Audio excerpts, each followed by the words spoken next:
Assalamualaikum, perkenalkan nama saya Dr. Ika yang bekerja pada siang hari ini. Baik, saya mendapati bapak dengan keluarganya, bapaknya berusia 30 tahun dengan berat badan 50, mengalami gejala-gejala yang mendekati peritonitis, kemudian membutuhkan cairan. Jadi saya akan memberikan terapi cairan yang bertujuan untuk mm, mengatasi kegawat daruratan dehidrasi menggunakan cairan Ringer Lactat atau NaCl 0,9%. Apakah Bapak dan keluarga bersedia? Jika bersedia, saya akan menyiapkan alat dan bahan terlebih dahulu.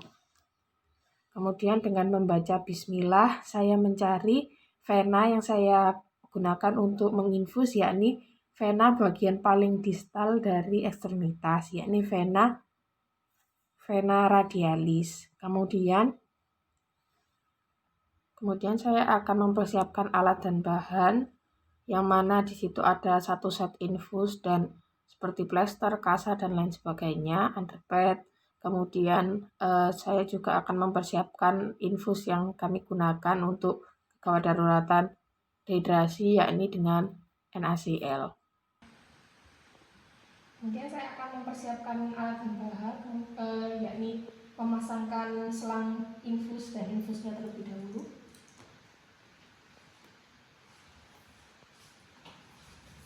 Dengan kondisi terkunci ya, saya memasangkan ke NS-nya dan menggantungkannya. Kemudian jaga agar selang tetap steril. Ini komnya steril ya.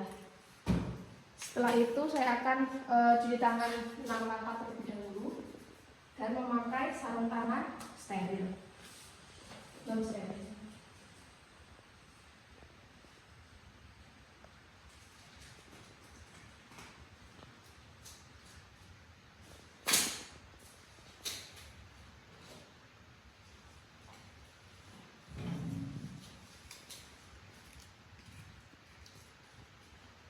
Kemudian saya akan memasang perlak di bawah tangan yang akan dilakukan penginfusan agar tidak membasahi bed pasien. Setelah memasang perlak dan sebelum kita mencari vena pembuluh darah vena yang akan diinfus, kita bendung vena brachialis terlebih dahulu 3 jari di atasnya. Kemudian kita bendung menggunakan tourniquet.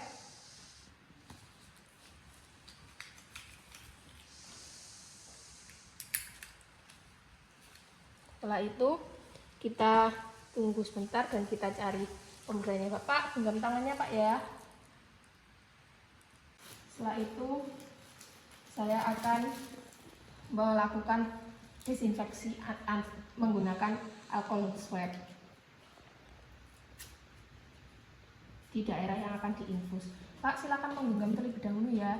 Menggenggam sedikit, kemudian dilihat ada pembuluh darah vena, kemudian kita bersihkan, kita pilih yang paling distal terlebih dahulu. Setelah itu memasukkan vanflon yang terdapat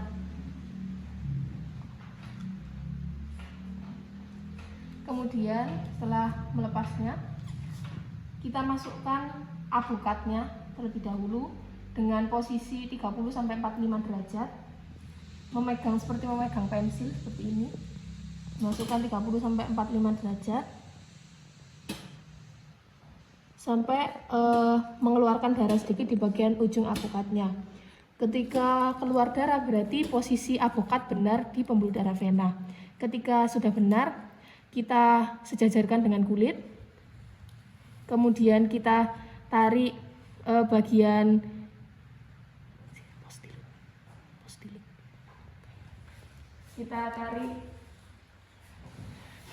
belakangnya, ekornya yang terdapat jarumnya. Kita tarik 1-2 cm ke belakang. Kemudian kita tarik ke depan yang bagian ini, avokat bagian depannya.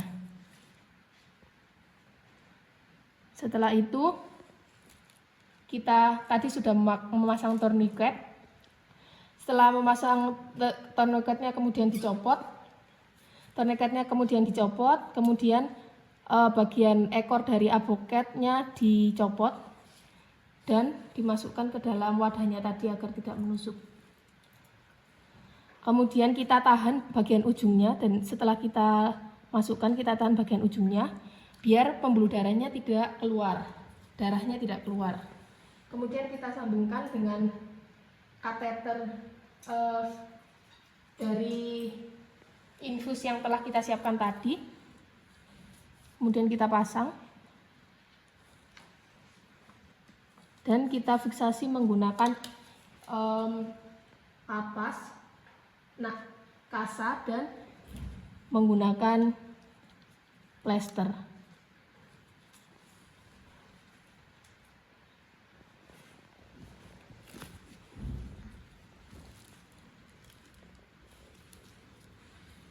Pastikan terfiksasi dengan baik.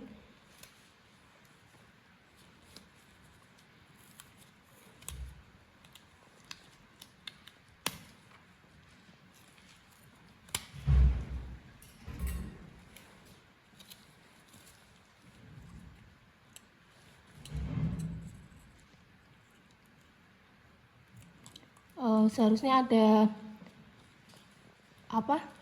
kasa khusus untuk menutup daerah yang diinfus, bentuknya seperti ada kayak perjabangan di sini.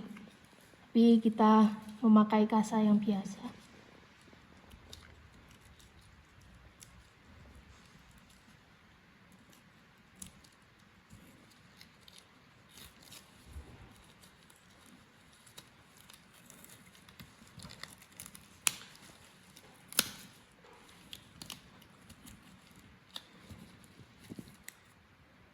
Sesudah kita pasang dan fiksasi, kita buka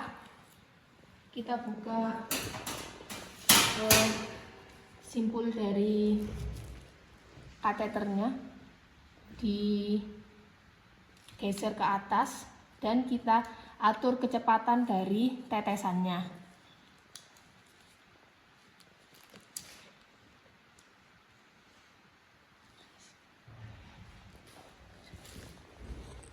Dan setelah saya melaksanakan tindakan yang tadi, kita atur tetesan per menit dan kebutuhan cairannya, di mana kebutuhan cairan yang dibutuhkan pasien didapatkan dari berat badan pasien yang lebih dari 20 kg.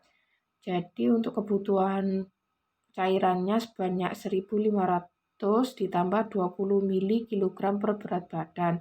Kemudian untuk banyak tetesan per menitnya, yakni kebutuhan cairan, yakni 1.520 ml dikalikan dengan banyak tetesan, tergantung dengan merek alat yang kita gunakan. Jika merek Otsuka itu 15 tetesan per menit. Jika merek Thermo itu 20 tetesan per menit. Jadi 1.520 dikalikan 15 dibagi waktu dalam menit. Jadi 2 jam dijadikan menit dikalikan 60. Yang hasilnya yakni 190 tetes per menit.